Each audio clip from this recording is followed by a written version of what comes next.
c'est que ils sont capables de faire beaucoup de choses eux-mêmes.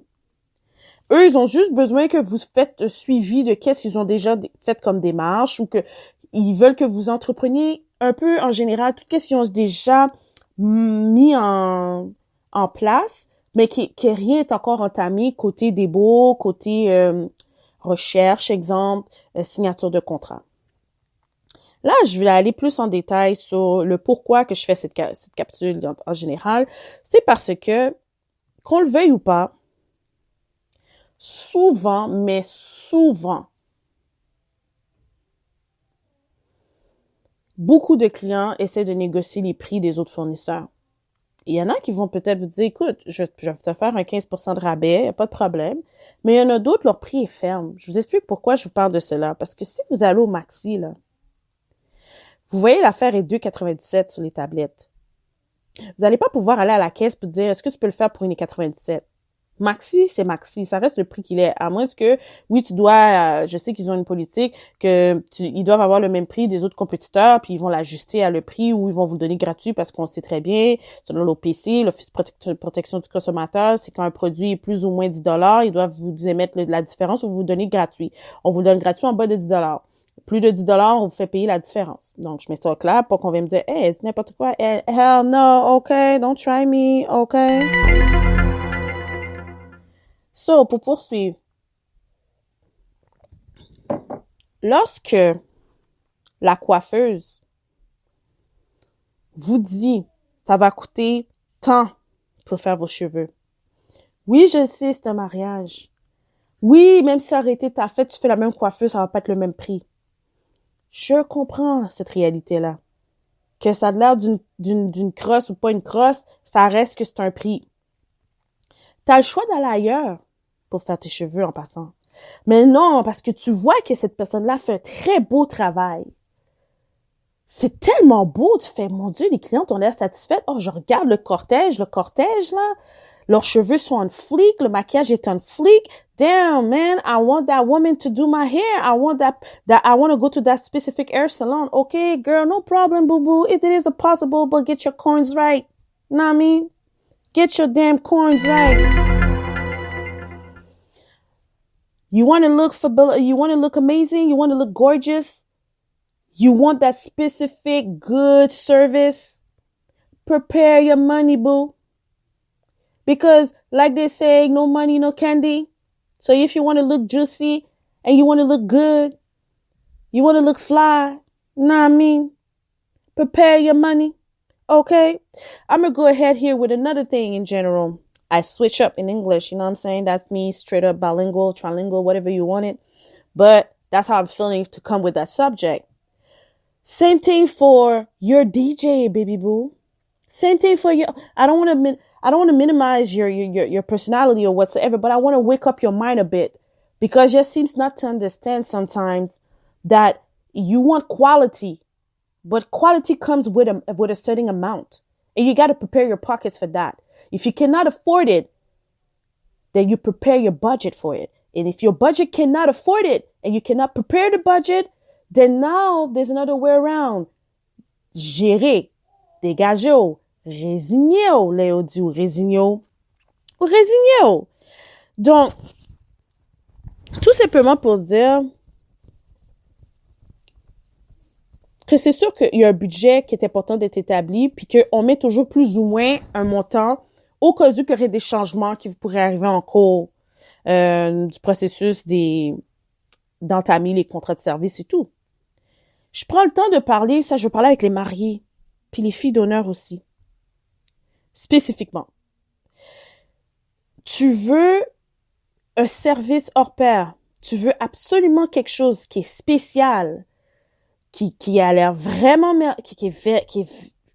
je sais pas comment décrire à quel niveau que ça dégage une élégance. Tu le veux absolument parce que ça reflète ta personnalité. Mais moi, je vais te donner une réalité. Je te dis, écoute, va pas essayer de négocier, là. Je te dis tout de suite. Moi, j'ai analysé certains salons, j'observe certaines coiffeuses, et je vais te dire carré, là. Il y en a, là, sont spécifiques dans qu'est-ce qu'ils font, et puis ils ont de l'expérience Donc, le prix qui t'associe à leur coiffure ou à leur séance de maquillage respecte leur talent, respecte leur expertise. Parce que ceci découle beaucoup sur, un, votre mentalité. Deux, sur la façon que vous aimez obtenir un service hors pair. Moi, j'aime quelque chose, là. Je ne veux pas argumenter sur le prix, je vais l'acheter. Je me planifie en conséquence s'il le faut pour l'avoir, comme tout être humain responsable devrait faire. Si je veux une maquilleuse que je suis puis que je vois que son travail est on point, je dis, hey, écoute, moi, je vais prendre cette cliente-là, je vais appeler. Hey, c'est important, hein, d'appeler. Faites vos recherches, compilez les prix, mais compilez aussi leur profil. Le conseil que je vous donne, les filles d'honneur et les femmes mariées, les futurs mariés ou les fiancés en cours qui vont devenir des futures épouses. Allez sur les pages de ces personnes sur Instagram, Facebook, sous un site web.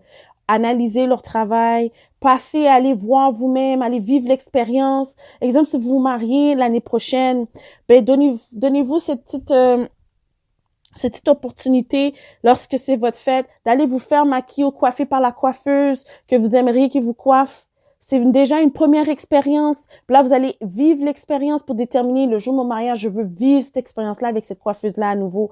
Et puis là, vous allez pouvoir planifier votre date et de prendre les détails nécessaires parce que il y a des coiffeuses qui ont des règlements, que vous voulez ou pas. Eux, ils sont des travailleurs autonomes aussi, mais ils ont aussi un agenda à respecter. Donc, s'ils ont un trou, puis ils peuvent le donner à quelqu'un d'autre, ben, ça serait très important d'annuler votre rendez-vous à l'avance. Puis quand j'ai à l'avance, pas 24 heures. Don't get me wrong. Ça m'est déjà arrivé moi-même, dernière minute, d'annuler des rendez-vous parce qu'il y a des imprévus qui arrivent dans la vie. Puis c'est pas toujours au niveau financier le 3/4 du temps. Des fois, c'est juste que on te donne une responsabilité qui était imprévue plutôt, excusez-moi, et puis que là, tu dois changer tes priorités. Puis là, quand tu arrives à changer tes priorités, tu sais pas si tu vas arriver à temps à ton rendez-vous à 2h30. Malgré que tu as écrit ta cliente à 7h30 du matin ou 8h du matin, là. Elle doit boucher ce trou-là parce qu'elle doit arriver à ses fins aussi. Donc, si elle sait que c'est $150, $100 pour faire les cheveux ou whatever là, qui est demandé, elle peut le planifier à quelqu'un d'autre. Une autre cliente qui le désire, qui le mérite, en fait. Donc, c'est pour ça que je prends le temps de vous expliquer la réalité des travailleurs autonomes. Puis pourquoi je veux vous mettre dans leurs chaussures, c'est parce que souvent, il faut arrêter de penser juste notre bord, juste le côté client. Parce que tu es un client qui est investi, qui vit une expérience que tu veuilles ou pas, et des fois, c'est qu'est-ce que tu véhicules comme message, ton comportement aussi, ou ta façon de penser qui peut te donner la mauvaise expérience. Je vous explique pourquoi. C'est un petit survol, pas trop long. Est-ce que je dois poursuivre? Exemple, tu vas voir la personne que tu es en train de approcher pour des services, puis ton attitude est off. À cause que tu payes, on t'a déjà dit, le client est roi. OK, I get it. OK, somehow, there's a trick behind it, but it's all good. Excuse-moi, mais la personne que tu es en train de demander le service, là, c'est une personne qui mérite son respect aussi. Qui est souvent oubliée. Donc, ça fait en sorte que la personne va comprendre ton stress, va comprendre comment t'es. Mais il y a des personnes aussi qui vont te mettre carré les affaires straight dans ta face. Je comprends qu'est-ce qui se passe. J'empathise avec la situation. Par contre, très important, le respect doit rester mutuel. Pas crier sur moi, pas m'insulter. Le stress, c'est le stress. No worry. Often we don't take it personally, but sometimes it's not the wedding day. Relax. You know? Emotionally, you can have your ups and downs that are also referred to people to go seek a therapist during the preparation of the wedding because you need that kind of balance because it will affect everything around you during your planning. Your bridal party will be affected, your family. Sometimes you're overreacting over your guests that you're invited to your wedding. And then everybody that's working for you overreacting on them too. So that means you need to excel the stress. And sometimes you just need to go train to the gym a bit, go take a walk, talk to somebody else than family members or bridal party because to express all the stress you have inside. Someone that doesn't know you is the best balance. So I suggest you sometime As I always said, and I will keep saying it, j'ai Elena Damas, qui est une coach en gestion d'émotions et aussi qui fait des thérapies de couple.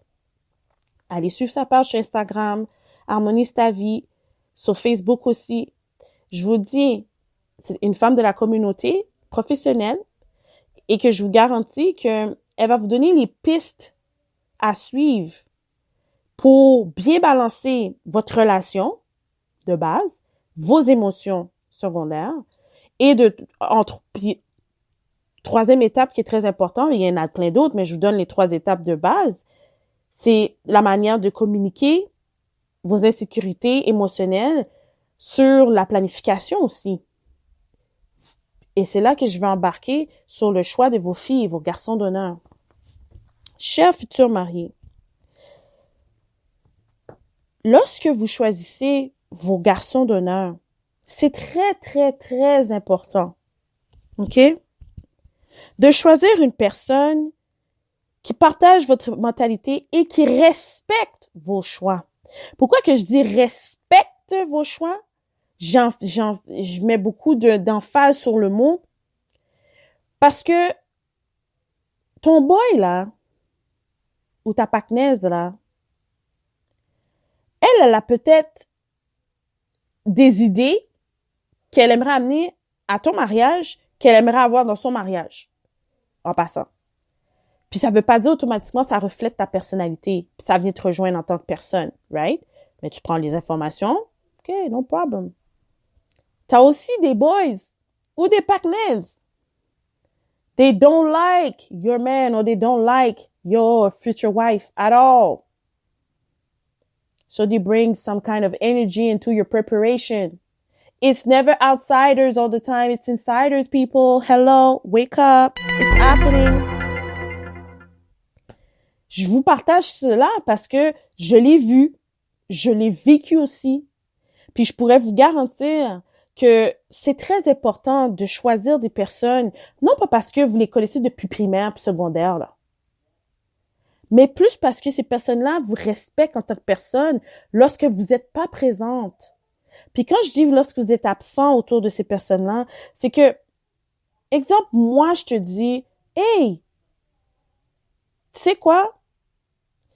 Telle affaire, je me rappelle que tu avais dit tout ça. Avoir une amie ou un ami qui se rappelle de certains éléments importants parce que là, vous êtes sous stress, puis la préparation, puis tout, puis vous dit, mais tu sais, je me rappelle de telle affaire, j'ai fait une note, je t'envoie un courriel avec les points importants parce que, pour pas qu'on oublie, puis on va faire un suivi là-dessus. La personne vous connaît tellement bien qu'elle sait comment vous décompresser, elle sait quand ça va pas bien, elle sait quand vous avez une bonne journée. Tu sais, la personne est capable de canaliser vos énergies ou analyser votre état d'âme. Puis ça permet à 100% de déterminer cette personne-là pourrait être autour de moi, je pourrais la mettre comme fille d'honneur, je pourrais mettre ce gars-là comme garçon d'honneur. Comment qu'ils interagissent avec vos amis puis votre famille, c'est un élément très important. Garçon d'honneur, fille d'honneur, là, en passant. Je vois beaucoup de personnes, je veux pas généraliser, mais certaines personnes, j'observe souvent, ils choisissent des personnes juste pour le mariage. Puis après que le mariage est passé, tu les entends plus. C'était comme juste, I need that beautiful woman, I need that guy so tall and sexy. Yo, I need that woman because, yo, cette fille-là, elle a beaucoup de followers. OK, il y en a qui sont très je veux pas dire opportunistes, mais leurs choix sont pas vraiment fondés sur un niveau de maturité. C'est fondé juste sur du fait, ouais. Puis, il y en a que j'ai vu leur cortège de mariage, c'est vraiment leur vrai partenaire, là, comme avant qu'ils se sont fiancés, pendant qu'ils préparaient le mariage, après le mariage, ils sont toujours ensemble, la clique est toujours ensemble. Shout out to these people, you're the real MVP, by the way. Mais les autres, là, qu'après le mariage, vous parlez même plus, qu'est-ce qui se passe? C'est quoi le projet? C'était quoi la vraie intention d'avoir choisi ces personnes-là? Voilà le pourquoi que je fais cet épisode-là, parce que j'essaie d'éclaircir le plus de personnes qui prévoient se marier, puis des personnes qui se sont mariées aussi, puis qui disent « Oh my God, je parle pas avec cette personne, je vois plus cette personne-là. Oh, en tout cas, c'est un paquet de headache pendant les préparations. » Moi, je vous ai expliqué une situation qui m'est arrivée, puis que certains de mes amis m'ont fait comprendre aussi. Ben, tu sais, ça fait pas de sens, là. Ça fait absolument pas de sens. Puis, je vous explique. Si je suis ton ami, on se connaît depuis longtemps, on se parle fréquemment, Tu m'expliques tous tes problèmes, tous tes moments de joie,